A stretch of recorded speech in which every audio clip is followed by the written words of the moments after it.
Ah, what is that you're hearing?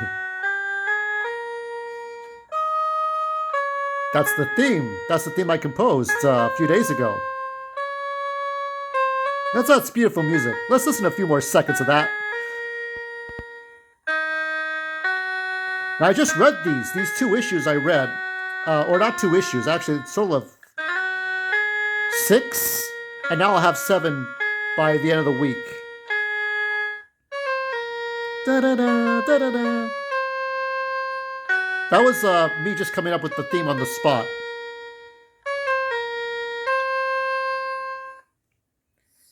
Anyway, that's enough annoying you with my random keys. Um, so I finished the first part of this. This is for Storm, in which you're dealing with the beginnings. We all began somewhere. We all began at some point. How we started, right?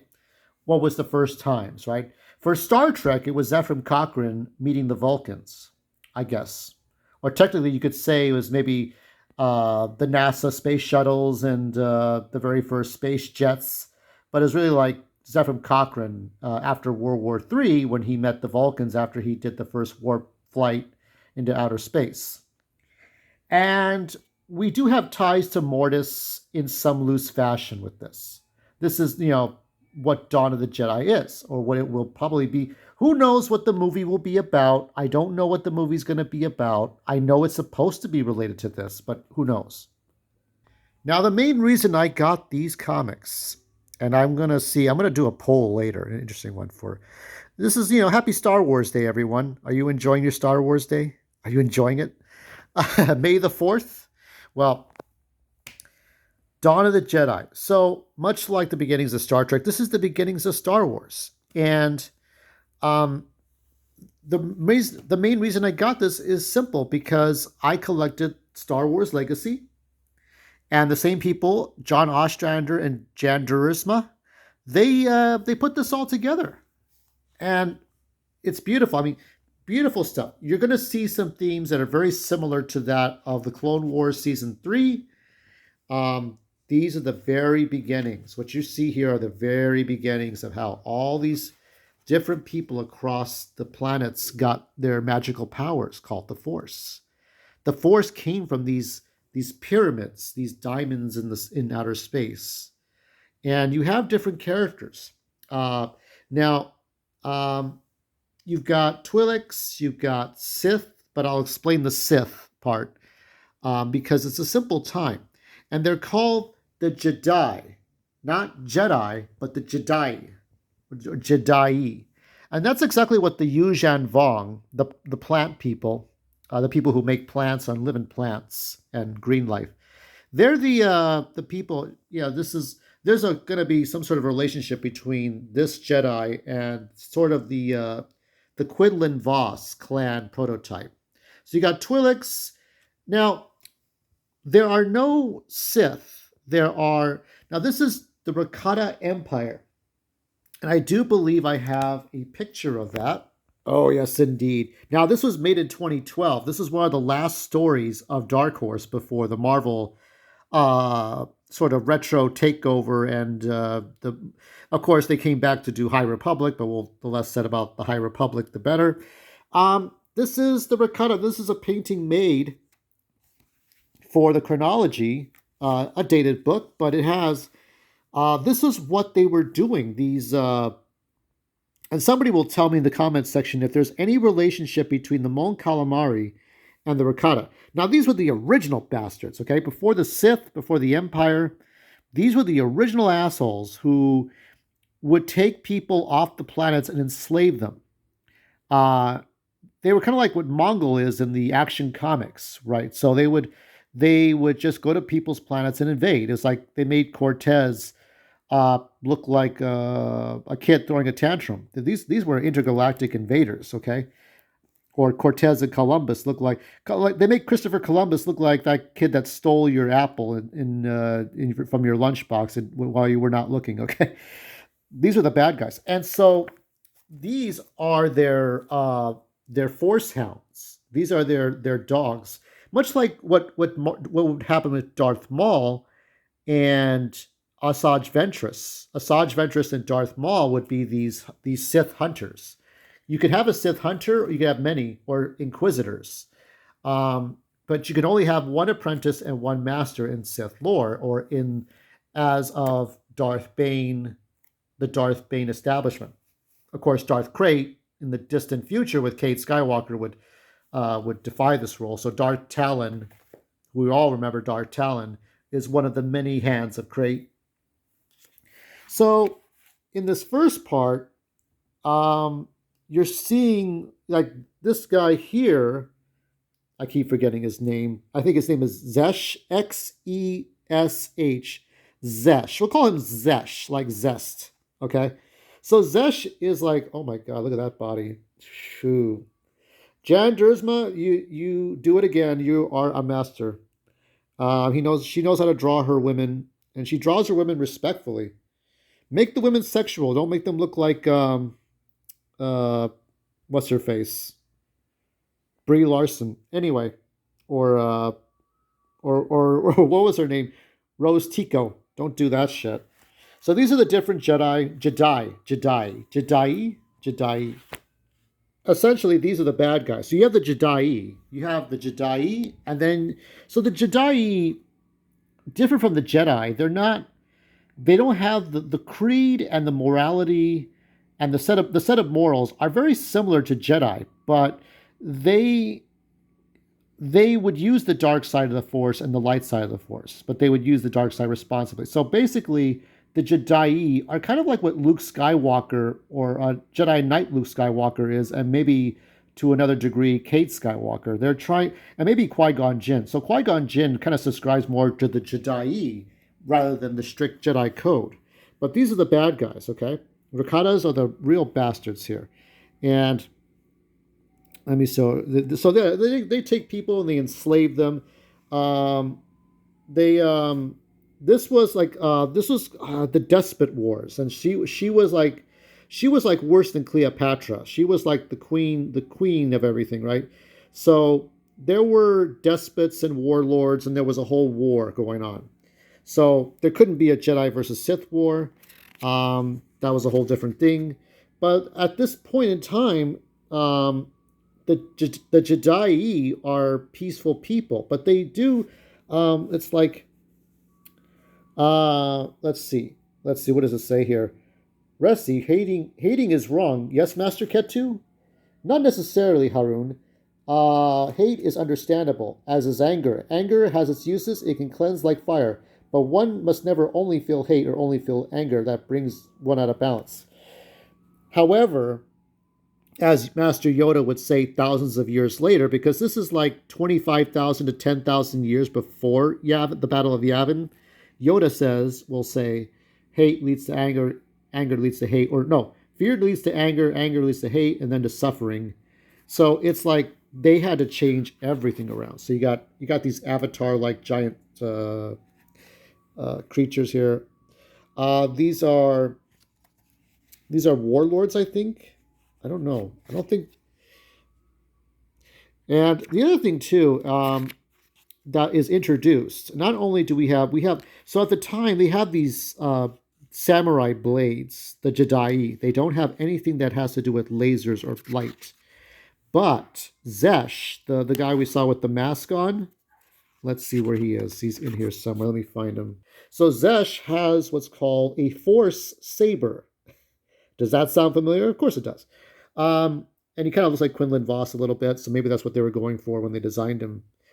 Quinlan Voss would agree. I mean, it's like you're not in anger and hate, but you're not with calm feeling, but you have to balance the two. And so he has the very first prototype of light of Force Sabers. Now I'll skim through this one a little bit. This is dealing with the Rakata, and he's just basically abusing. This is kind of equivalent to like, uh, spousal abuse or domestic violence here. Even though she can defend herself, she's a fighter. It's still like he's abusing her, and so it's horrible. Kind of a horrible thing. There's another character that now Zesh has been taken to Bogan. Now I don't have all the issues of Prisoner of Bogan, so I can't give you a really strong review of the second part. There's three parts, And I don't know if the story was completely finished, but we have Force Storms, Prisoner of Bogan, and then Force War. And then Force, and in this one here, Zesh that we saw before, the original Force Hound who went after the Jedi, he is taken to Bogan. Now there's this whole thing about um, where are my things? Hold on. I'm like all over the fucking place. I always am. This is the sexy Jedi here with the red dreadlocks here, and she's riding this flying Rancor. And there was something about not flying. Don't fly too low. You want to keep up above the sky because what you're trying to do is uh, not lose yourself in the sort of the sinkholes of the planet.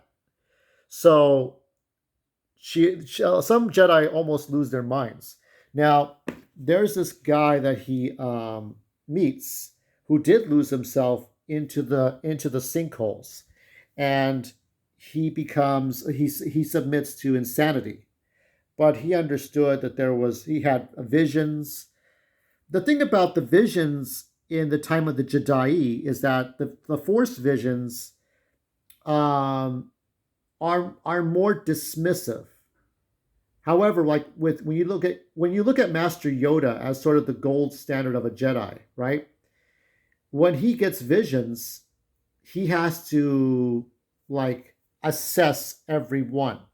Like when George Lucas makes up stories, he has to assess every part of the ideas. Like, does this work? Does this not work? So Yoda would look at this dream and say, is this just a dream or is this not? The future is always in motion. Always in motion, the future is. So um, here they were very dismissive of Force visions, but this crazy dude has had like Force visions.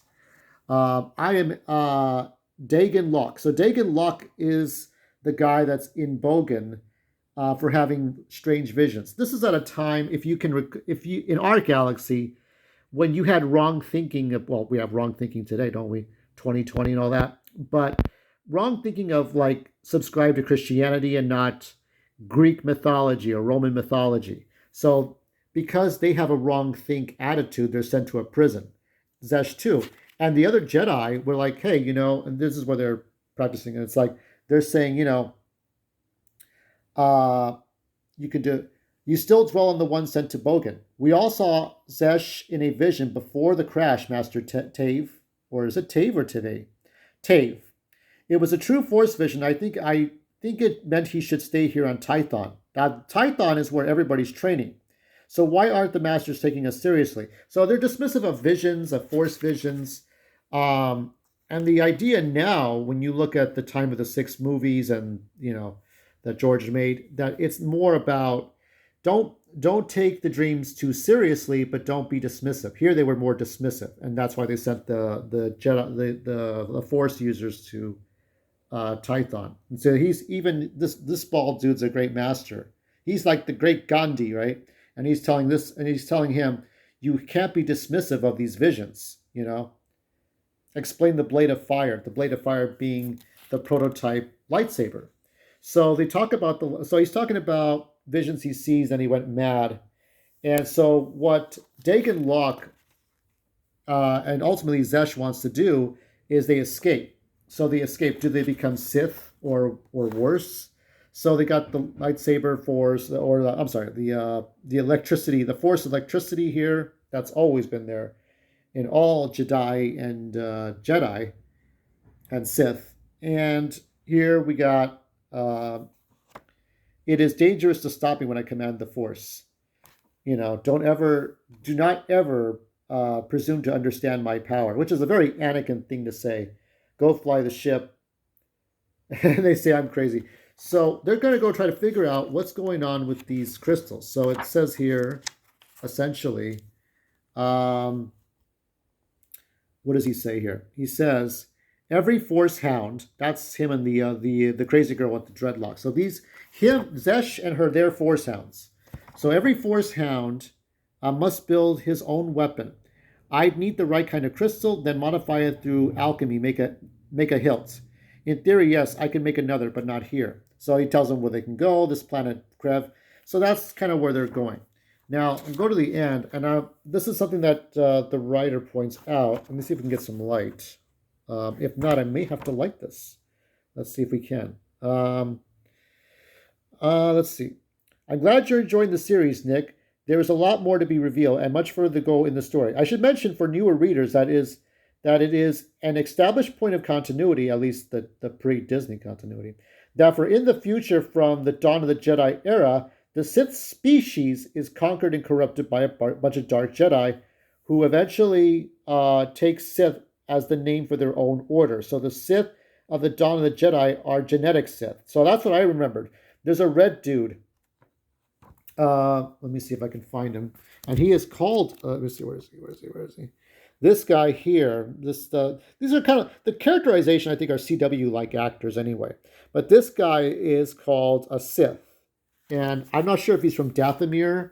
That's what they say. He's from Dathomir. So obviously, and not of the same Sith religion as Emperor Palpatine. So, and the Force saber that the Jedi obtained from Zesh in the first story arc, and how that weapon relates to a higher. Whoa, we gotta stay focused here. Stay tuned. So they're talking more about this. They're gonna try to figure out that lightsaber. So I don't know what's happening. There's another issue that I sent for that I'm hoping I can get some closure on. And I'm going to give this story, I'll probably give it a 7 to 8, maybe a 7.5. It doesn't grip me as much as Star Wars Legacy or even the other one.